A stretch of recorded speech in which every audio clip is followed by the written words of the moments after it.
What are we discussing on today's Locked on Diamondbacks podcast? The D-backs get the trade season started by acquiring lefty reliever A.J Puk. But what other moves could we see the D-backs make this deadline season?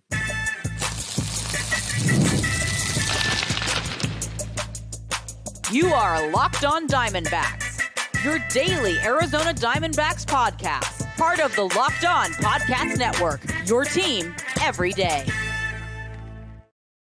Welcome into the Locked on Diamondbacks podcast, part of the Locked on Podcast Network, your team every day. You're listening to who? Always charismatic host of this podcast, Millard Thomas, a multimedia journalist and a graphic designer. So please go check out my website, millardthomas24.myportfolio.com. On there, you can see all my latest work, from my packages to my articles to my photos and my graphic design. If you want to see more content by me, please follow me on Twitter at CareerThomas24 for my personal account, or look up Locked on Diamondbacks both Twitter and Instagram for the podcast handle.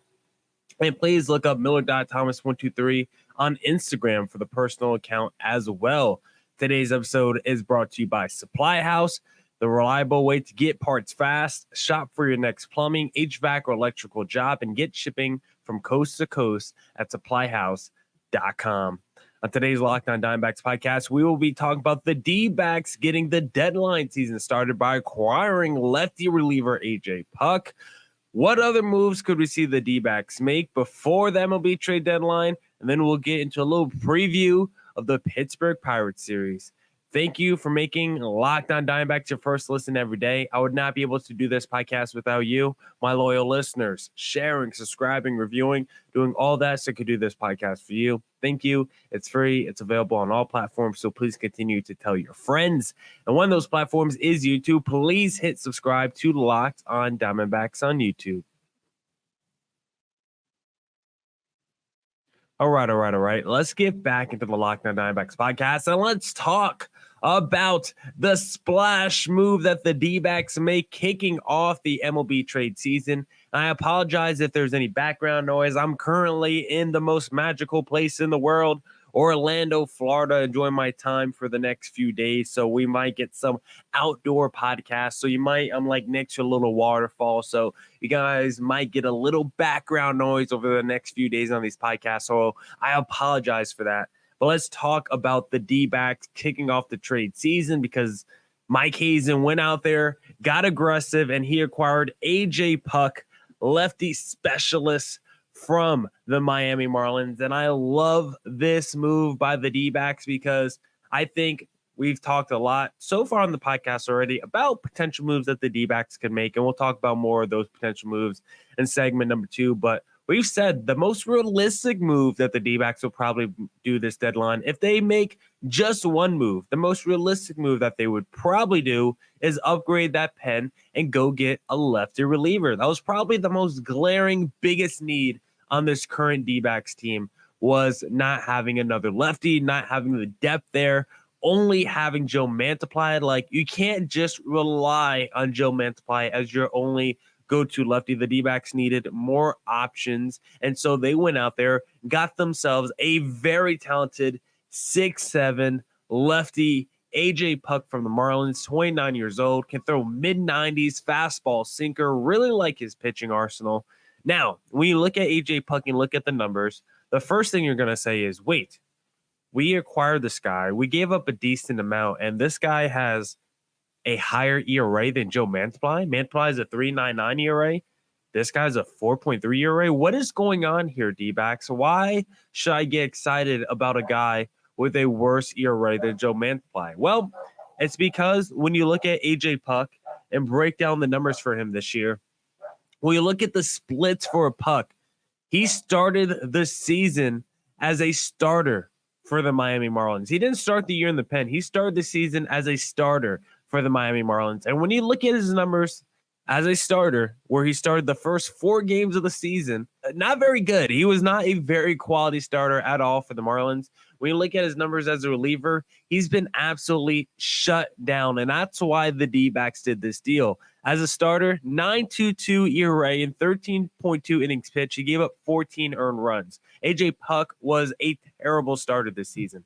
But as a reliever, 30.1 innings pitched, a 2.08 ERA, only 7 earned runs. He had a .75 .258 whip. Like, you look at the walk rate and the strikeout rate for A.J. Puk, and you're like, like the strikeout rate is good, but the walk rate's pretty high. It's really all the bad stuff with his numbers is from the first 4 appearances of the year where he started games for the Marlins. Outside of that, he hasn't allowed earned runs. He hasn't given up walks. Like, he's been pretty elite since moving back to the pen, and that's what the D-backs are getting. They're getting a very good high leverage reliever that can get some strikeouts, put away some dudes. Guys are slashing since Puk moved to the pen. 159, 204, 252 against A.J. Puk.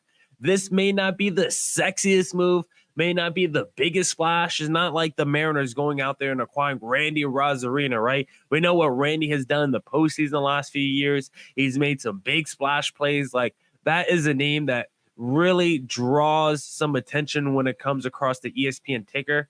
When you see D-backs acquire A.J. Puk, like, that's not really moving you internally, right? You're not like, oh, that's a major needle mover of a deal. But for the D-backs, it is important. It is like a little cherry on top, because I did believe the D-backs had a roster already that was good enough to compete for a World Series, and now you're plugging up the holes. I think if you're the D-backs, the best thing about this move is it raises the overall floor of your bullpen. I think that's the best thing about this move.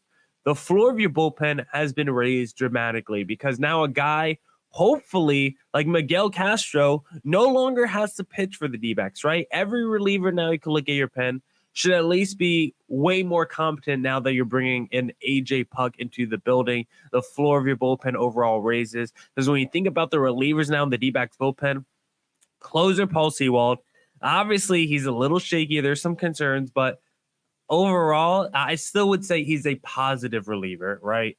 Ginkel, of course, Thompson, of course, Justin Martinez, 3 elite guys. Now you got Mantply, lefty reliever. He's fine. You're like, you feel fine about Mantply. A.J. Puk, you hopefully feel good about. Then you got Bryce Jarvis. Like, that's 7 guys who I think are at least average to above average to really good relievers, right? Not every one of those guys is elite, but I don't think any one of those dudes is terrible. I think at least, at the very least, even if you have concerns with Sewald, even if you have concerns with Mantply, I still think you would consider them average to at least above average. So I think a lot of the guys in the bullpen now are solid, and I think raising the floor overall, I think that was a pretty good move by the D-backs. Now, I will say the deal on the D-backs side that they gave up to acquire J. Puk, did think it was a decent amount.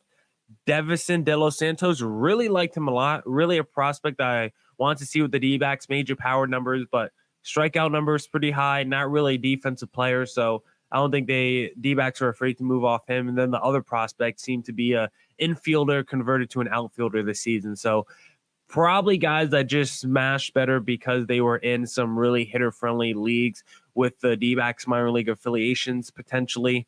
So on the peripherals, it looks like maybe the D-backs gave up a lot, but maybe when we dive deep into the numbers, the package isn't as much as you would think. And for the D-backs, they really needed a reliever and a player like A.J. Puk to help them contend.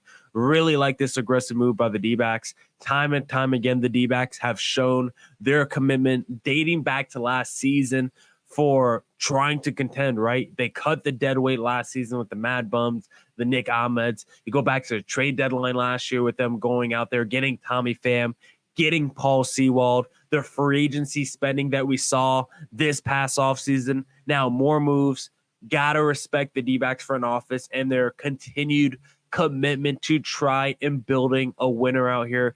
The D-backs are really trying to do the damn thing, and they are filling every hole the best way the D-backs can. They're not the Dodgers. They can't get superstars to play every position, but they're doing their best job to get at least above average talent at as many positions as possible. So whether the D-backs win or lose the World Series this year, get back to it. I respect everything the front office has done to put the best quality team on the field this season. So big props to Mike Hayes in the front office of what they've been able to do over the last year plus on the calendar year for the D-backs. Now, could we see any more moves for the D-backs potentially before the trade deadline ends? That's what we'll discuss in segment number 2.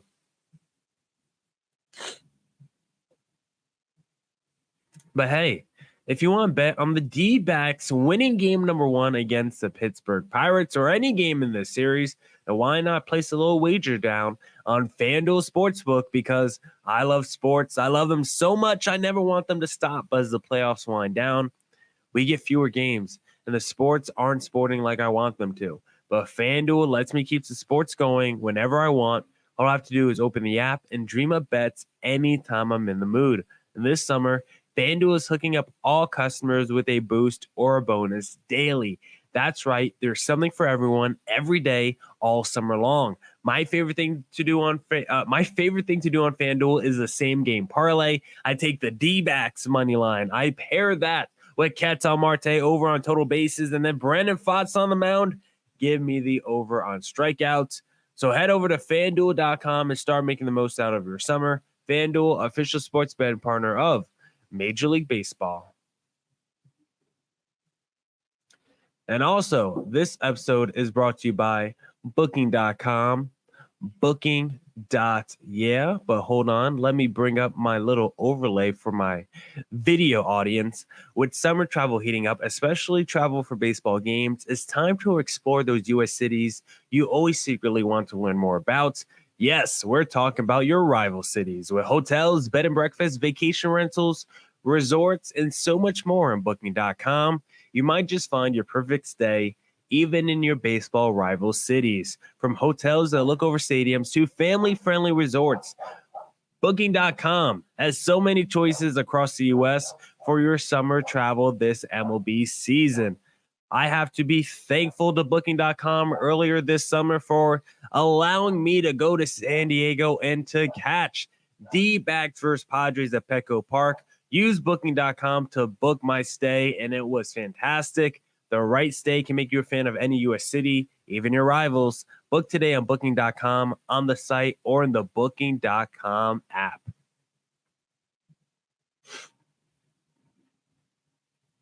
All right. Let's get back into the Locked on Diamondbacks podcast, and let's discuss if there could be any more moves for the D-backs this MLB trade season, because I think potentially there could still be 3 more moves for the D-backs that they could pull off.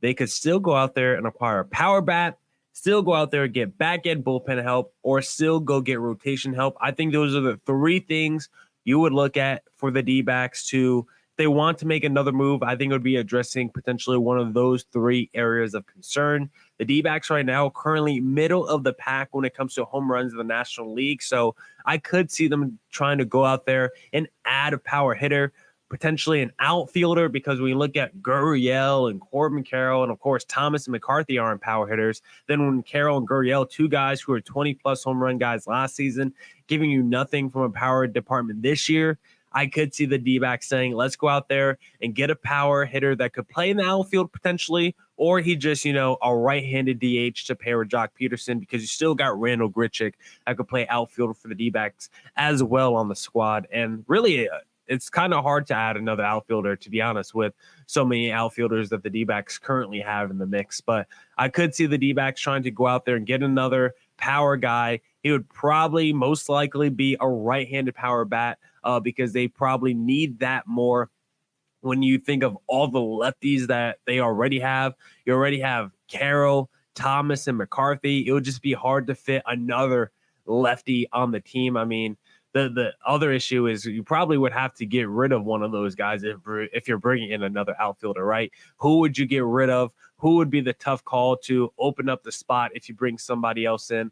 I think that would be a very tough decision, but I could see the D-backs going out there and trying to get another power bat, potentially another righty. Now, it's not out the realm of possibility that the D-backs say, you know what, Alek Thomas, we like your defense. Overall, we like you too, Jake McCarthy, but we're going to go out there and get a splash lefty bat, maybe someone that we think is better than Thomas, for a guy that could play defense and give you a little bit offensively. Maybe they think he's better than Jake McCarthy overall. I don't know. Still in play that the D-backs could go out there and get a lefty, I guess, as well. But I think the most likely option would to get a power righty that could potentially play right field or just be a DH for the D-backs. And then if you do get another power righty, you could go Gurriel, Carroll, and then Grichuk or player X in right field with Grichuk or player X also being the DH. And so then you now have a loaded lineup of righties: Marte, Moreno, Gurriel, you got Walker, you got Eugenio, you would have player X out there.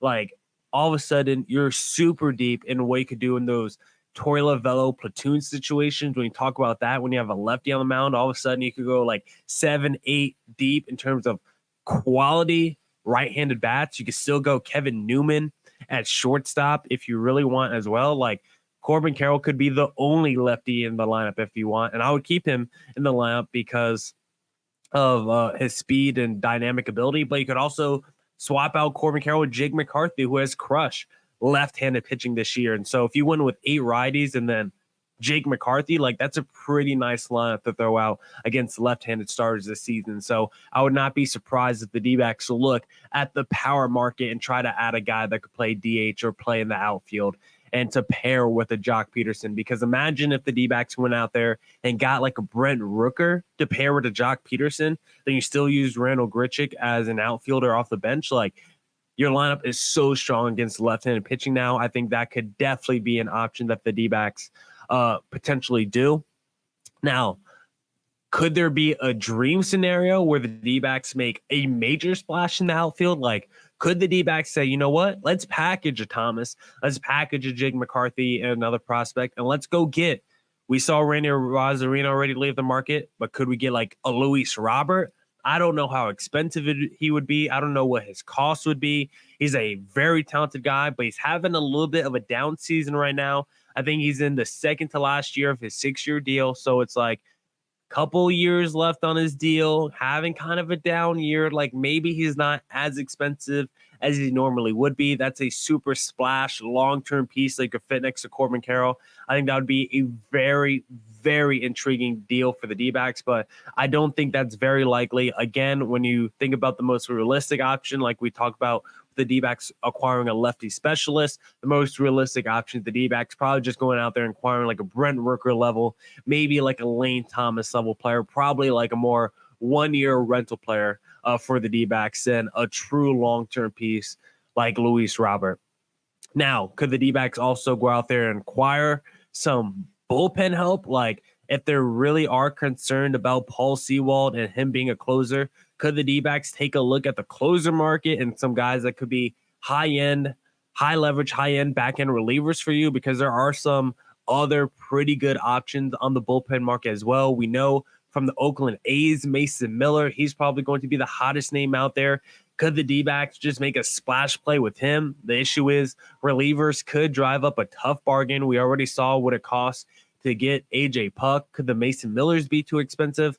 A guy like Carlos Estevez on the Angels could also be very interesting. I would love the D-backs to go out there and acquire a high-leverage reliever, especially guys with some closing experience like Estevez or Miller, but maybe that's like too much on the high end. Those could be like dream scenario guys. The D-backs could even get like a guy like Kirby Yates from the Texas Rangers. I think I would really like that. One more really good reliever in the D-backs bullpen would make me feel really good overall about the overall situation. Then I think finally the other big potential move the D-backs could do could be something in the rotation, right? Whether it's just a pitcher to hold it down to get you through this season, a one-year rental with all the injuries, with the up and down nature of Jordan Montgomery, just someone to get you through this season, and then you really reevaluate once you get to the offseason. Someone like Jack Flaherty, who's having a good year, could you just go with a one-year wonder like that? Or if you're the D-backs, so you say, you know what, let's maybe make a splash play here, get a long-term piece. We got Brandon Pfaadt, who's going to be in the mix for a while. Gallen's still under club control for a couple more years. You know, Merrill Kelly's getting a little old. We might have to think about him. Erod, always injured, right? Injured right now. Should we go out there and get like a Garrett Crochet from the Chicago White Sox? Again, that's probably the dream scenario. I think a more likely option is to go with a one-year rental option like Jack Flaherty. But again, I don't think the D-backs need to go with the rotation help. You're going to have troops hopefully coming back in August. I think the Diaz's, the Ryan Nelsons are good enough to hold it down right now. I think the cost could potentially be too much for one of those starters. So I'm happy with the D-backs rotation. I think the most likely moves that the D-backs could make is probably adding a power hitter or probably adding another reliever. I think those moves are probably more likely than getting another starter in this rotation. But whatever the D-backs do to upgrade this team, I'm going to ride with them. I've loved everything the front office has done over the last year plus. They've always added to this roster, added to this team to make it better. It's so far been a great start to the D-backs trade season, and I'm excited to see how the next few days will go. But hey, if you're looking for any supplies, then I suggest supplyhouse.com, because get supplies from the site that's made for skilled trades, supplyhouse.com. Supplyhouse.com is a reliable way to order plumbing, HVAC, and electrical products online. Their easy-to-use website is packed with helpful resources and the latest product info to help you get the job done right. Shop a complete inventory of over 200,000 parts from over 400 top brands and get your order delivered right to your door with fast shipping from coast to coast. Need help with an order? Get expert support and industry-leading service from the friendliest folks in the business and talk to a real person every time. Pros in the skilled trades can get a competitive edge by joining supplyhouses.com's free Trade Master program.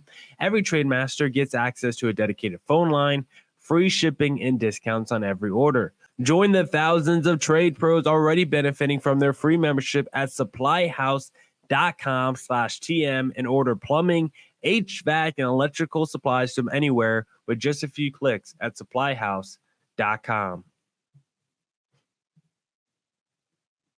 All right. Let's get back to the Locked On Diamondbacks podcast. Let's discuss this next series against the Pittsburgh Pirates, because once again, this is a great opportunity for the D-backs, because we get another vulnerable opponent. When you look at this D-back schedule and the run that they've been on recently, they've had a lot of good luck on their way, honestly. Like, you're going to go against the Pittsburgh Pirates right now. You don't have to face the phenom, Paul Skeens, who is he's the man on top of the world right now. He's got the girl, he's got the talent, like, he's a stud. Paul Skeens, he's got the stash. Like, Paul Skeens is winning at life right now. And not just Paul Skeens, you get to miss. Brian Reynolds is on the bereavement list. I send my condolences to Brian Reynolds, but we will not be seeing him, I think, the first two games at least of this series. So you get to go against a very vulnerable Pittsburgh Pirates team. You got to go against the Braves. As we know, they've been injured this season.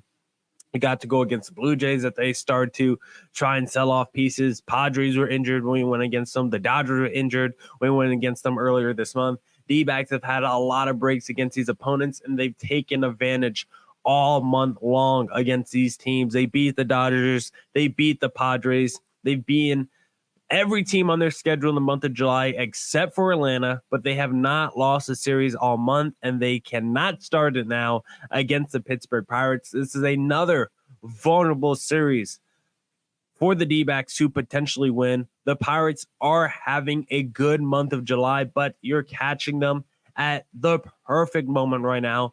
You're evading their best pitcher in Paul Skeens. You're evading their best player in Brian Reynolds. The rest of their lineup, not very scary when Brian Reynolds is not there. Outside of O'Neal Cruz, who can hit some bombs, not too many guys I'm terrified of in that Pittsburgh Pirates lineup. And so this is a great opportunity for the D-backs to really take it to the Pirates. Now, the Pirates, they are 12-7 in the month of July, so they have been playing really good baseball. And if you actually look at the pitching matchups for the D-backs, like, the Pirates are actually going to throw out some good names. In game number one, you got Luis Ortiz, who has been performing very, very well recently. In 4 of his last 5 appearances, he has been fantastic, only giving up 15 hits, 2 earned runs, and 24.2 innings pitched during that time frame. And so he has been on a heater recently. Marco Gonzalez, game number 2, has been really strong for the Pirates, and so has Mitch Keller. So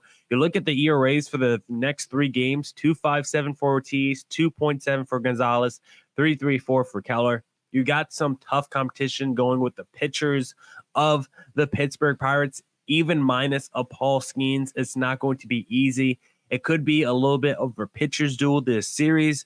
I think that where the D-backs could really take it to the Pirates is maybe late game situations. Maybe the game is close those first 4 innings. We know you still got the D-backs who like to punch people in the mouth in the first inning. But let's say the offense starts off slow the first 3 or 4. I think once you get into those middle innings, and especially once you get into the bullpen, this D-backs offense will start to come alive in this series. And with the Pirates down guys like Brian Reynolds, I'm going to say the D-backs are going to win this series pretty convincingly. I just don't think the Pirates will be able to score enough runs. Now, the biggest issue for the D-backs probably in this series is how will Zach Gallen look? Because like we just said, no Brian Reynolds. This is not a very scary Pittsburgh Pirates lineup. Will we see elite Zach Gallen? Because the last time we saw elite Zach Gallen was probably his first start back from the injured list when he went against the Oakland A's and looked fantastic. And of course, that's the Oakland A's.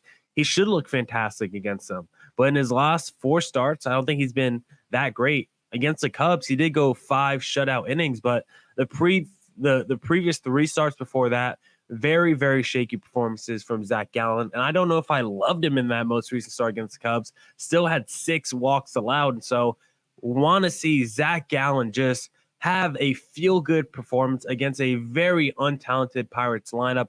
Just have a feel-good performance, Zach Gallen. I could see this series being a pitcher's duel, but I think the D-backs offense will clutch it out late. There are just too many guys that I think are performing very well for the D-backs right now. Eugenio Suarez is having himself a fantastic month of July.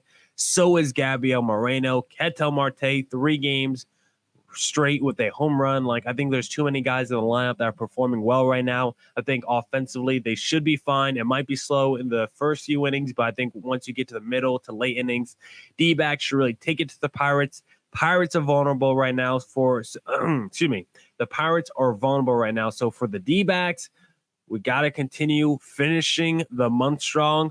Don't want to see the D-backs lose a series at all in the month of July, and that means taking down the Pittsburgh Pirates this upcoming weekend. Now that's it for this edition of the Locked On Diamondbacks podcast. Come back tomorrow for more Diamondbacks news coverage and insight. And as always, stay safe, stay healthy. Doses.